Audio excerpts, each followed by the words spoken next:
Take a look at any roundup of the best smartphones under $300 and you're bound to find a lot of compromise, particularly in industrial design. With its newest smartphone, OnePlus looks to change the game. The OnePlus X is the company's most affordable handheld ever, but you wouldn't know it by looking at it. How do the smarts hold up to the looks? I'm Michael Fisher with Pocketnow, and let's find out in our OnePlus X video review.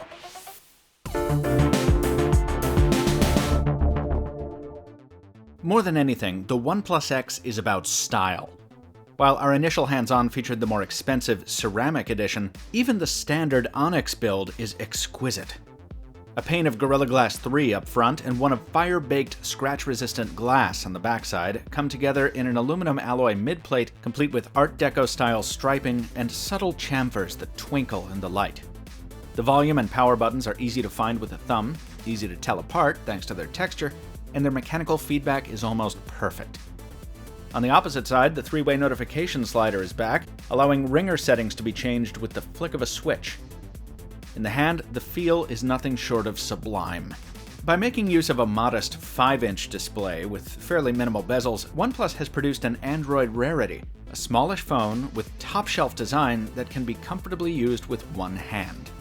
It's vaguely reminiscent of Sony's Compact series, but at a lissome 6.9mm, the OnePlus X is quite a bit thinner than those devices. And the use of a Full HD AMOLED panel means that blacks blend right in with the bezel, while colors seem to leap right off the screen. In this way, the OnePlus X outshines its higher-end sibling, the OnePlus 2, whose colors seem quite faded by comparison. Not all of the hardware is so winning. For one thing, this is one of the most slippery phones we've ever used. Tabletops, pant legs, armrests, you name it, our review device has slithered off all of them to fall on the floor. And while its glass is unscathed, its soft aluminum bears the scratches to prove it. Also, the OnePlus X is an absolute magnet for fingerprints, and sadly, they can't be put to any practical use. There's no fingerprint scanner in sight. That's not the only missing feature spec hunters will lament. The phone uses an older Qualcomm Snapdragon 801 for its processor, backed up by just 16 gigs of storage, only 11.5 of which are user accessible. There's no NFC, so Android Pay is out, and while there's LTE baked in, bands 12 and 17 are not supported. And more on this in our test notes in just a minute. But OnePlus has built in some surprising pluses, too. 3 gigs of RAM, for one thing, which helps a bit with app shuffling, and a microSD expansion slot good for another 128 gigs of storage. If you don't need that extra stockpile, you can double up on SIMs instead, and use the phone on more than one wireless carrier. As we discovered with the OnePlus 2, this can come in quite handy. Speaking of the OnePlus 2, the OnePlus X software is almost identical. It runs Oxygen OS, a custom fork of Android Lollipop with a few added features, most of which are very useful. Probably our favorite one is one we've seen before. The OnePlus X offers an enhanced version of the ambient display that Google's Nexus family has. When the phone detects that you've picked it up, it projects the time and your waiting notifications onto the screen in a power-saving monochrome. If you've enabled Proximity Wake, it'll also do this when you wave a hand over the front-facing camera. Many parts of the software experience offer small but convenient upgrades over stock Android.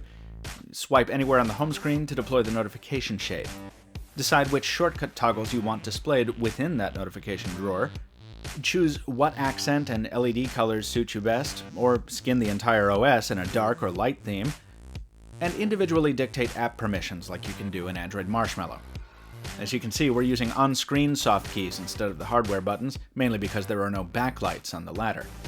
If you do decide to use the capacitive buttons, you can assign shortcuts to double taps or long presses.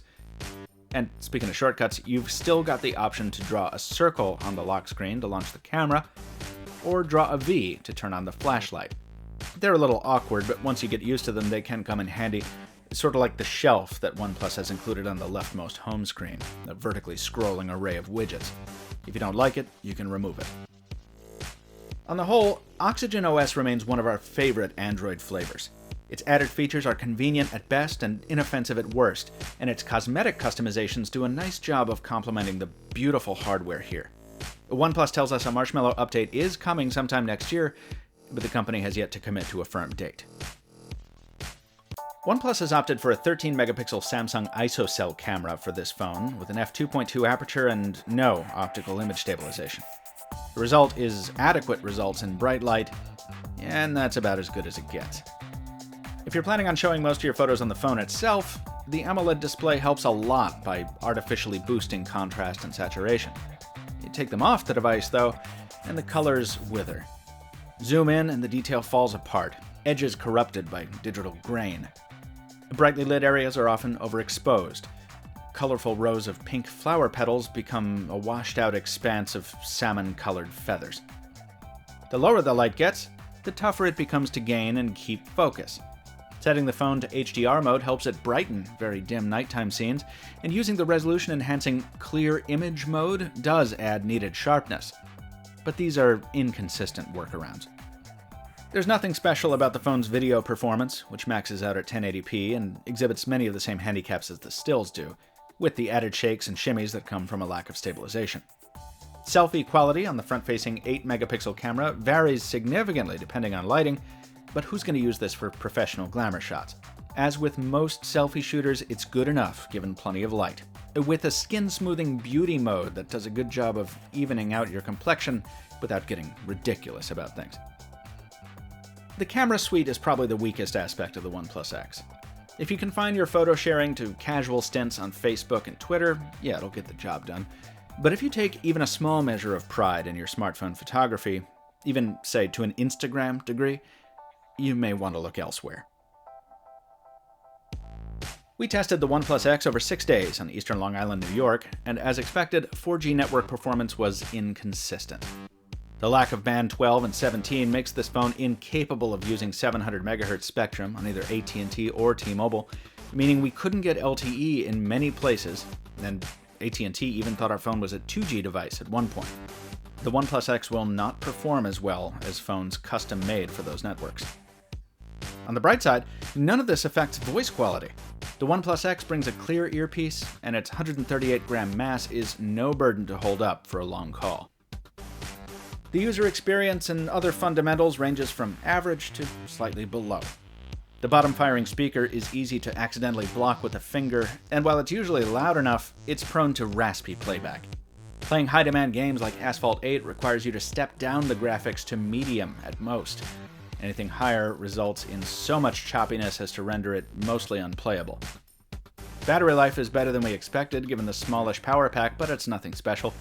4 hours of screen-on time over a 13-hour day was the most we were able to manage. 3 hours screen-on time is more typical. And finally, there's no quick charging here.